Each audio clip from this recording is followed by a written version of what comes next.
Hi guys, welcome to Code Bashers. Guys, in this video, I will be discussing today's Infosys interview experience. Guys, from previous 1 week, I am regularly making videos for interview experiences for Infosys.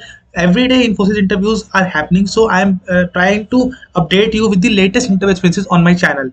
Guys, if you have not subscribed to this channel till now, please subscribe it and do not forget that you have to watch this video till the end because there are many questions which get repeated. And guys, previously I have already uploaded 21 Infosys interview experiences. So if you are preparing and if you have your Infosys interview in coming days, make sure to visit this playlist. The link of this playlist I will give in the description box or in the I button. Make sure to visit it and make sure to watch all the videos in this playlist. So guys, now let's start this video, and before starting the video, please hit the like button. Okay, so guys, the date of the interview was 3rd March 2022. The branch of my friend was ECE. The duration of the interview was 15 minutes. Now, this interview happened today only, as I have told you, that is on 3rd March 2022. Okay, first question, again, I will not stress on it because you all know that first question will be to introduce yourself, and you all know that what you have to speak. You can include your projects, internships, your skills, extracurricular activities. If you have done any achievement in college, all these things you can mention it. It will be a good answer, but do not elaborate very much. Just try to keep it between 1 to 1.5 minutes for your introduce yourself. So I hope this question is clear to you and it won't be any hurdle to you. Next question was simply, what are the features of Python? Generally, the next question is that they generally ask about your project, or they generally ask you that which language you prefer. So, but in this case, it was not, the interviewer did not ask that which language you prefer. So it started simply asking questions from Python only. So this can also happen in your interview. So kindly be prepared for this also. So what are features of Python? First of all, it is easy to code. Those who are working on Python, they know that this is very easy to code. It is open source and free. It is an object oriented language and it is an high level language. So whenever these type of questions are asked, mostly for all the languages, the answer remains same, that it is easy to code. Object oriented approach is there. High level language, it is a high level language. So all these features remain same for all the languages. So whenever this question is asked despite of language, you can give the same answer for this question. So I hope this question is clear to you. Next is, what are the different data types in Python? So guys, there are some data types which are common in all the languages. For example, int, float, string, all these data types are common in Python. But what are the data types that are present in Python but not in the other languages? That is list, tuple, and range. So list here is basically an array, but list follows some properties which are not present in the array.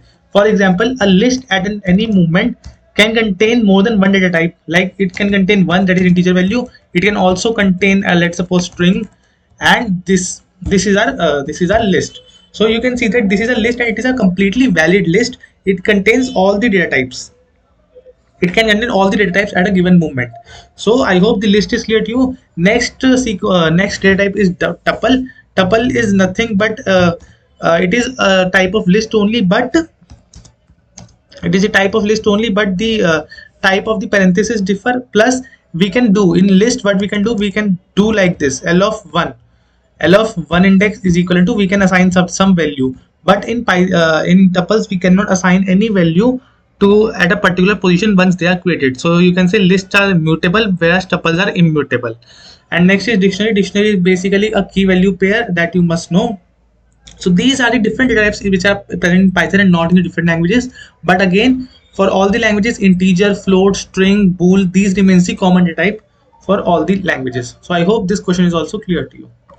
Next is explain OOPS concepts. So guys, if you have followed my video, then this question you must have grasped very much, because in every 9 out of 10 interviews this question is asked, and you all know that these are the 4 pillars of OOPS. And you can, if you want to know anything in detail, I have made a separate video on my channel in which I have discussed that how you will have to explain each and every pillar of the OOPS to the interviewer with the real life example. So you can watch that video. It will be very beneficial for you. Again, the link you can find in the I button as well as in the description box. Okay.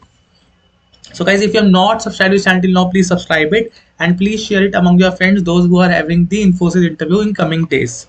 So next question was, write query for finding second largest salary. So basics of DBMS, you must know. Basics of DBMS can be asked. OOPS, DBMS are very important subjects for these type of interviews.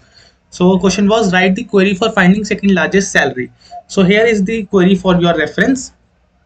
You can simply take the screenshot for the same, and plus do not forget to uh, add a semicolon at the end, because it will give an error if you will run without the semicolon. So this query is perfectly fine, and you can simply tell to the interviewer it is for the finding of the second largest salary from the given table. So I hope this question is also clear to you.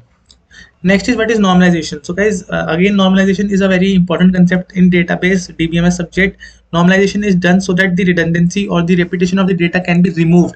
We all know that in real life databases there are a lot of tables, and if we put the same data in different tables, then it will cause a lot of redundancy, plus the extraction speed of the data from the tables will become very slow. So for that purpose only we have a normalization thing. So there is 1NF, 2NF, 3NF, BCNF. So all these type of normalizations are present.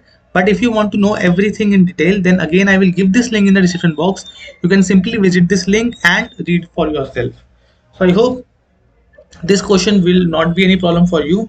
And now the last question of this video is that, explain the primary key.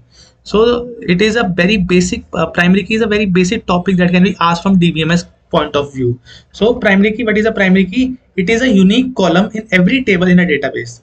It can only accept non-duplicate values and cannot be null. So we all know that in a table there are different columns. So let's suppose first column is ID, next column is name, and next column is age, let's suppose. So let's just suppose that this ID is the primary key.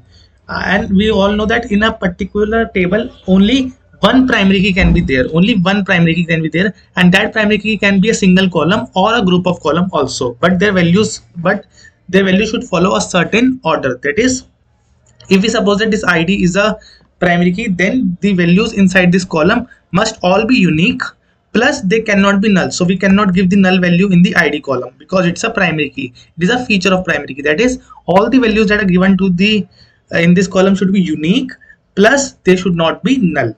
So this is the entire concept of a primary key. So I hope this particular question is clear to you. And guys, I hope that the videos that I'm making are helping you for preparing for your interviews. If they're helping you, kindly hit the like button as well as the subscribe button for this channel. So I will continue to post a lot of videos in coming days also, so do not skip any of the videos that will be published. So guys, thank you for watching this video.